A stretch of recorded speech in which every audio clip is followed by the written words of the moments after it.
بسم اللہ الرحمن الرحیم۔ خوبصورتی ایک نعمت ہے، لیکن سب سے خوبصورت آپ کی زبان ہے۔ چاہے تو دل جیت لے، چاہے تو دل توڑ دے۔ زندگی میں ایک ایسا دوست لازمی شامل رکھو جو آئینہ اور سایہ بن کے ساتھ رہے، کیونکہ آئینہ جھوٹ نہیں بولتا اور سایہ ساتھ نہیں چھوڑتا۔ غریب پر رحم کرو، کیونکہ غریب ہونے میں وقت نہیں لگتا۔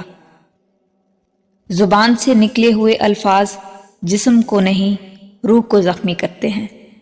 اگر لوگ تم سے متاثر ہو رہے ہیں تو تکبر نہ کرو، بلکہ شکر ادا کرو اس رب کا جس نے تمہارے عیب چھپا کر تمہیں لوگوں میں معزز بنا رکھا ہے۔ بہترین ہمسفر کی سب سے بڑی خاصیت یہ ہے کہ وہ آپ سے اختلاف اور ناراضگی کے باوجود بھی آپ کا خیال رکھنا اور فکر کرنا نہیں چھوڑتا۔